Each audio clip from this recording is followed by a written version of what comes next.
As promised, I am back with another update regarding the mastermind, or the alleged mastermind, or should I say the brand new mastermind of Patricia Mashal, okay? Popularly known as Miss Fearful, who is a whistleblower right here in Mzansi.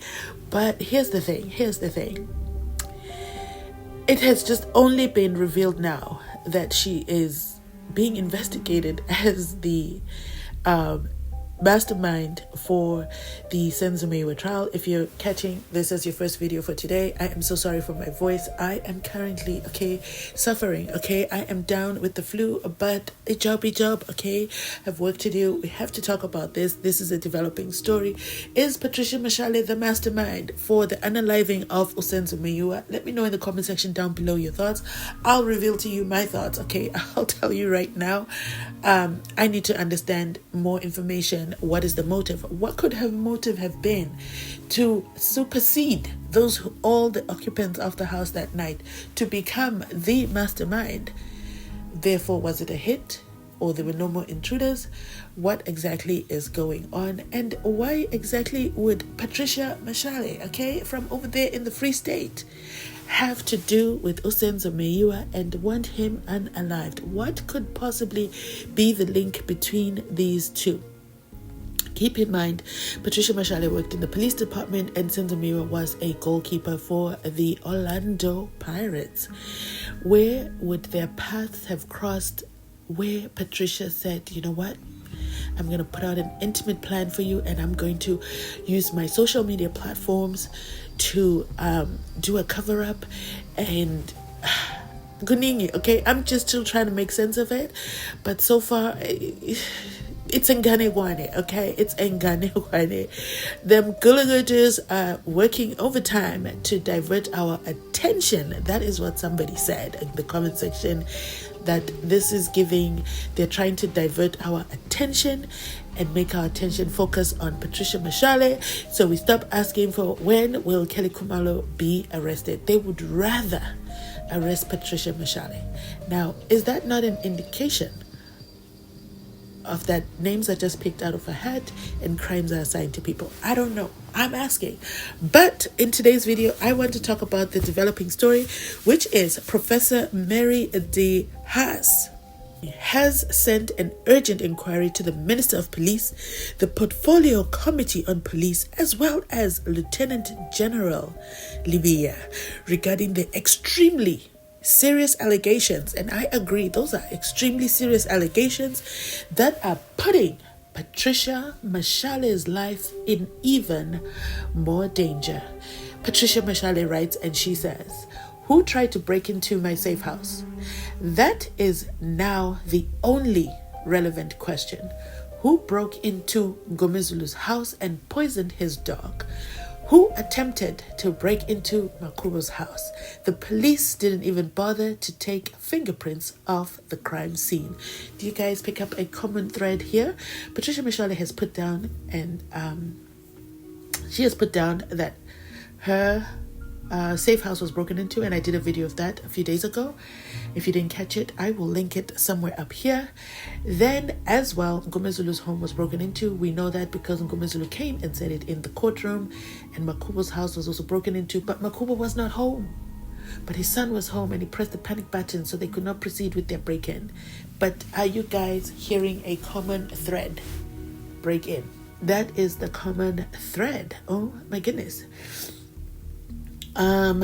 So why, oh why? But in the article of the Sunday World where they talk about Gininda, they don't tell us about a break-in. But he's in it. He is fearing for his life. He's fearing for his life, and you guys didn't give him his flowers for the work that he did in the SENZO MEYIWA trial. But you know what? Asikolapo. Patricia Mashal continues and says, now the mighty Gininda gets information from a non-existent source, and he is getting a mini army to protect him. Masemola's term of office is ending at the end of March, and Livia's at the end of May. I have been saving, and I will keep on. I have been saying, and I will keep on saying, power expires. They will be running up and down to defend their unlawful actions in court while they're supposed to enjoy their retirement. They must just ask the ones before them who also taught them they are demigods. Which reminds me of when the former police minister, Begitele, when he was interviewed at the end of his term as, the police commissioner, the police minister.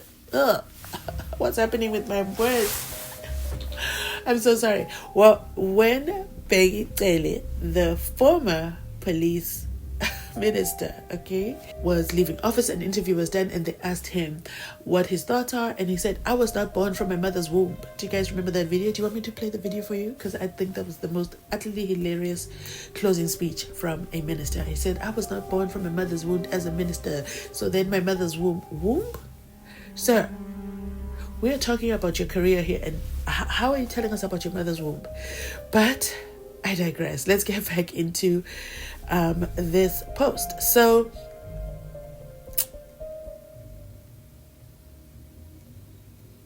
Professor Mary DeHaas has sent an urgent inquiry, and it is dated, It's literally dated today. So this is fresh off the press, guys. 25 February 2020 at 8:51 a.m. And it is sent to the people over there in the parliament, For further attention, the subject says, for further attention, Honorable Chairperson and Committee Member are regarding continuing threats to the life of Patricia Mashal. Hi, Babalwa, please pass on for information purposes as it relates to the correspondence to Masemola just sent. I want this placed on record with the parliament. Guys? So if you guys have pressing issues, you can write to the parliament.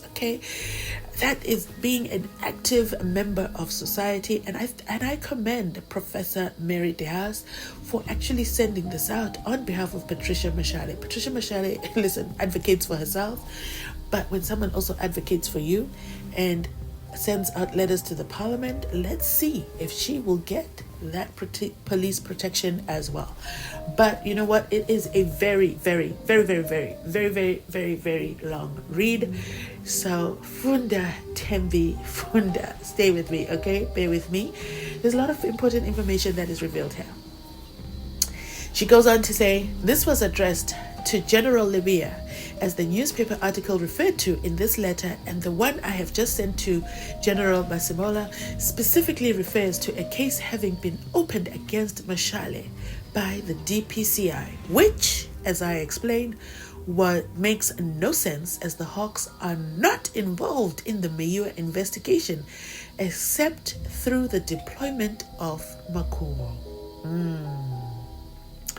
Last week in the Bloemfontein High Court for the civil action brought by Sibiya against Patricia Mashal, there was a number of journalists, including from the SABC with cameras, who told Mashal that they had been informed that she would be arrested. If a pretext is found to arrest Mashal, she will probably die or disappear. That is how real the threat from people within the SAPS is, and I want this placed on record. I can show from cases I am dealing with that investigators may fabricate charges against people for ulterior motives, for example, to defend politicians. In fact, you will note in correspondence to the DPP that charges were fabricated against Makubo and other top detectives, and I am getting many reports of bribery of lawyers and prosecutors.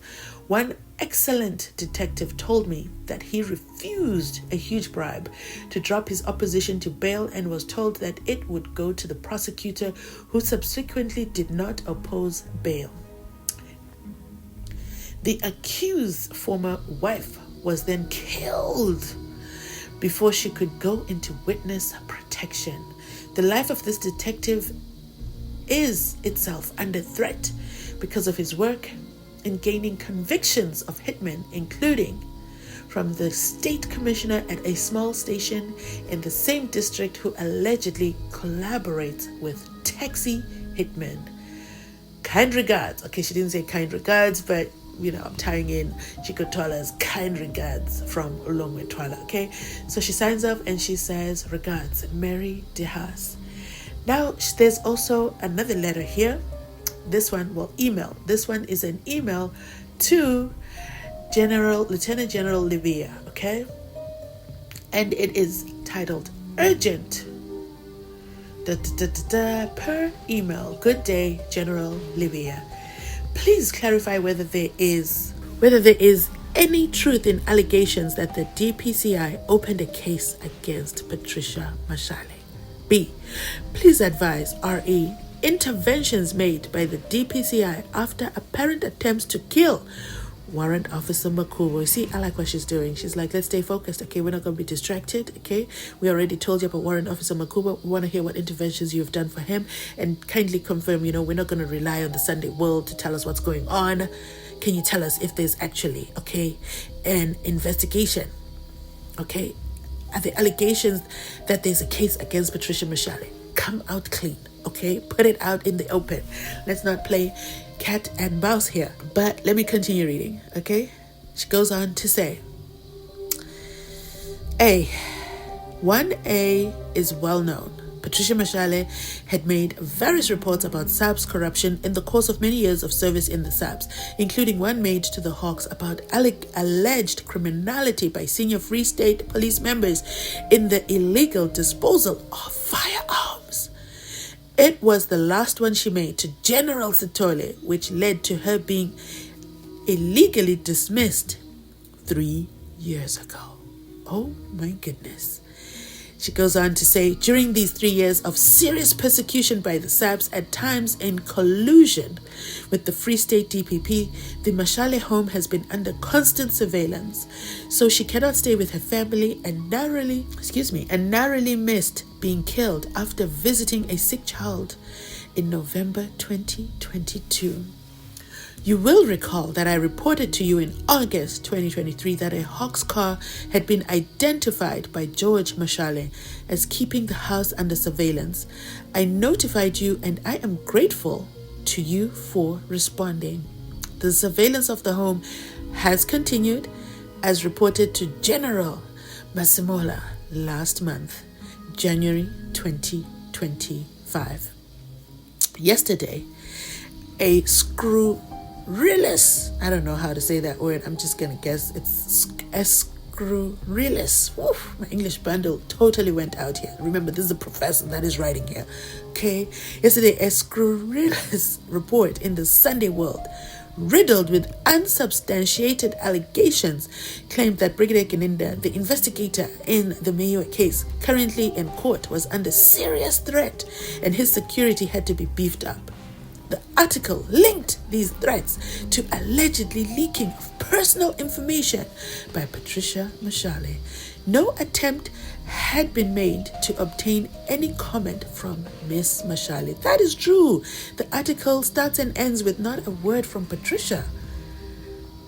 And the only personal information that I think they are referring to is when Patricia reported his case about the 58 or 55,000 rands. Do you guys remember that? Or about the fact that he doesn't have a gun license or a gun license renewal. I think along those lines. I'm just trying to remember what could it be that they're alleging. But hey, they don't put out any facts, okay? I'm just trying to piece things together here. That what is it that really, really upset the powers that be, and now they're pinning her as a mastermind. But let me go back to reading. Okay, Funda Tembi Funda.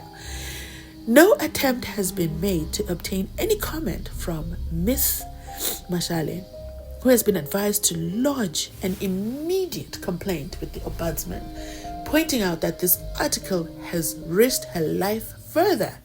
There is plenty of information which has been accessed by other police members about Kininda on the SAP system and circulated. But Mashal, who remains illegally dismissed, so does not have access to the system, is adamant that she has no personal information, as, for example, his home address and contact details. So these allegations appear deliberate disinformation, or is it misinformation? This article has given rise to further disinformation on social media, which is in effect and ludicrous, as it may seem, linking Patricia Meyiwa to the death of SENZO MEYIWA. The Sunday World refers to a criminal case having been opened against her by the DPCI and investigations being in progress, although it seems that this was not confirmed by a spokesperson at the time of going to print unless there was any subsequent information released by DPCI. The whole article and some of the social media sensationalism it has generated appears to be clear disinformation. Firstly, Brigadier Geninda apparently runs the SAPS cold case unit and is not known to be a Hawks member. Ooh, that's a good catch, Professor. That is a good catch. In the event of Geninda actually being under any kind of threat, as opposed to his or an associate's allegations, it could well emanate from another cold case. Exactly. Is he working on one case? That's a great point. Especially the Kreja matter, which are linked to underworld figures. Secondly, the Meyiwa investigations are not linked to the DPCI, nor part of its mandate. Goodness, she is dropping bombs. Apart from the fact that one of your members was seconded by the National Commissioner to investigate the matter, as I deal with under a B below, which refers to the very serious threats to the life of Warrant Officer Mako, which are linked to his investigation into the Meyiwa case. It is Makubo's evidence that has started to expose the tissues of lies emanating from the current case, including about a supposed conversation between Untuli, Fisaguhle Untuli, had with Kelly Kumalo after his cell phone had been removed by Makubo during investigations into his hit squad activities, which is believed to be a deliberate cover-up of the real killers of SENZO MEYIWA. That's a typo. She writes Sifiso Meyiwa, but it's actually SENZO MEYIWA. Amidst all the disinformation which is swirling, including from police members defaming Patricia Mashal, we need to know whether there is any truth at all in DPCI having opened a case against her, especially as opening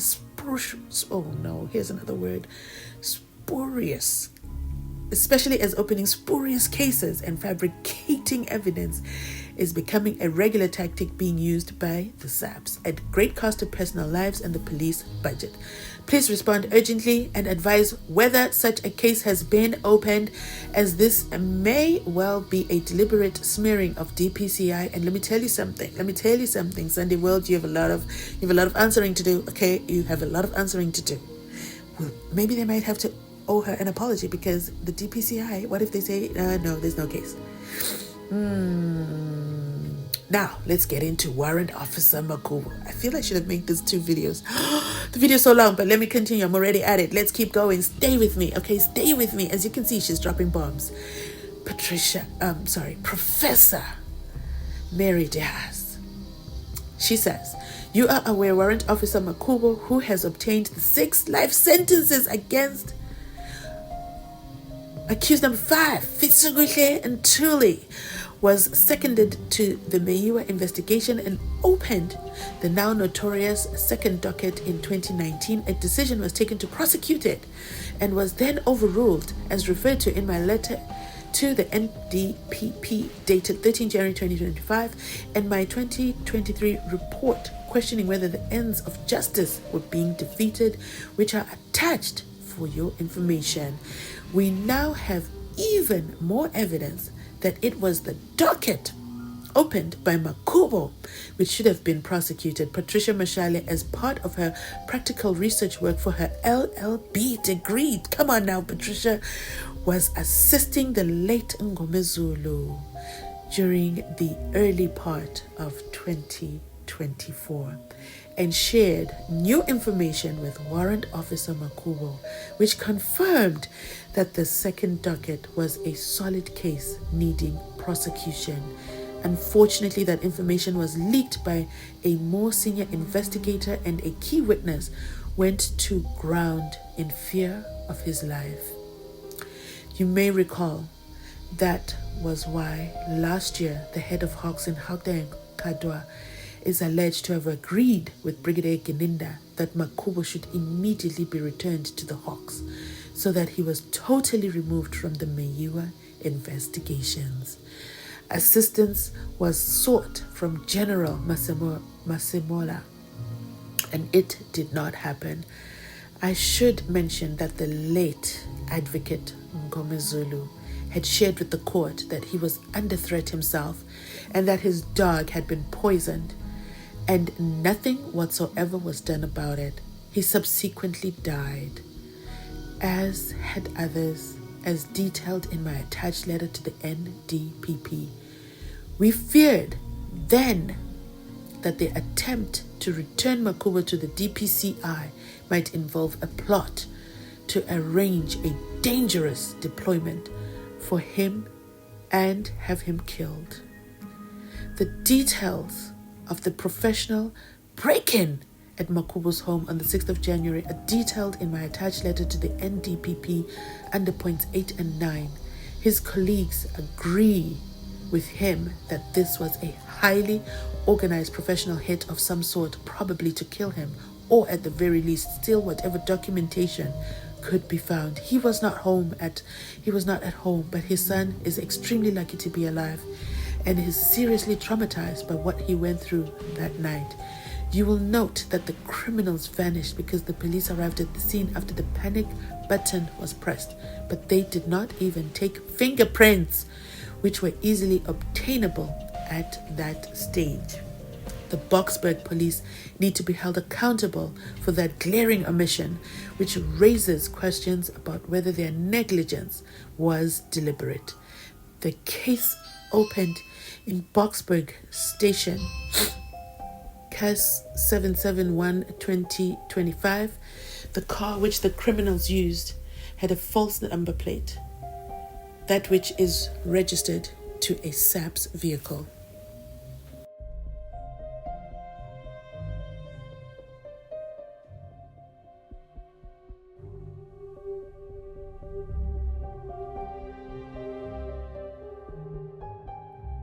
Wow, guys, it's a lot. We're almost done, okay? We are almost done.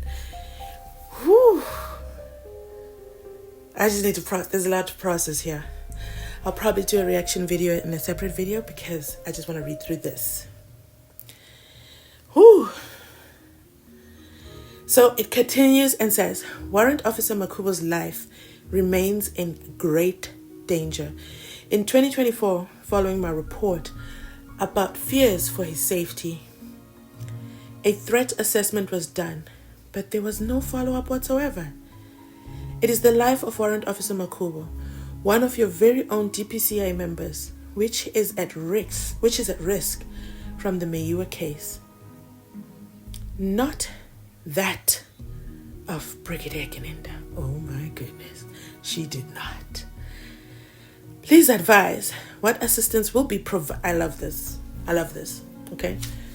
Basically, she's saying, after everything I've said, okay, this is not just an email. Okay, we're not just kicking and hee-heeing here. I need to know what you're going to do. Okay, what are you going to do? So she says, please advise what assistance will be provided to Warrant Officer Makubo to try to ensure, one, his safety, especially if he has to testify in court in the Meyiwa case, and two, a full investigation by experienced members of the onslaught on his home. In conclusion, please respond urgently to the above questions I have raised under A4 about whether a case has been registered against Patricia Mashal, and B3 about assistance to Warrant Officer Makubo. Regards, Mary DeHaas, Honorable Research Fellow, School of Law, University of KZN, CC, Police Minister, CC, Portfolio Committee, Police, and CC, Parliament, South Africa. Okay. This closing, I love what she did. She took out any form of emotion. She stated what the purpose of her her emails. She stated that, listen, this is the outcome I am looking for. And I know it's been a very long email and a very long read, and maybe you have a short attention span, but I'm going to summarize it to you very simply. I need to know what I said in A4, whether a case has been registered against Patricia Mashal. You have to let me know that, okay? And then she says, and then in B3, what assistance are you going to give Warrant Officer Mako? Period. Okay, that summarizes the entire email. Those are the two things she wants. Brilliant job. Okay, this is brilliant because it is written without emotion. She puts her facts, she puts her backing information, and then she says what she wants. Let me know your thoughts in the comment section down below. My goodness, this video is so long, but I know you guys are going to support it. Go ahead, read, like. What did I really say? Read. Funda Tembi Funda. It's been a long read, okay? It's been a long read. Let me end it here. Thanks for watching. Remember to like, comment, and subscribe. Who should get this army of protection? Brigadier Bangani Nicholas Geninda, for allegations that are being said only by the Sunday World, because they didn't come up with no proof and they don't have a statement, okay, from the DPCI. Okay, we don't know how valid that is, or if it's just in Ganegwani over there at the Sunday World trying to sell paper. Or Warrant Officer Mako, where they say it was a professional break-in, but no fingerprints were taken by the Boksburg police. Does that not sound familiar? We're not even going to try to break it down, okay? It's giving SENZO MEYIWA Trial 2.0 again. It's giving police just being negligent over there at the crime scene. Do we not learn from... You know what? I'm going to react in a separate video. And... Is there a case registered against Patricia Mashal? Us, members of the public, members of the jury, are very interested in these answers as well. Thanks for putting them out there, Professor Mary DeHaas. And guys, I'll catch you on my next upload. Remember to like, comment, and subscribe. Share this video. Share this video.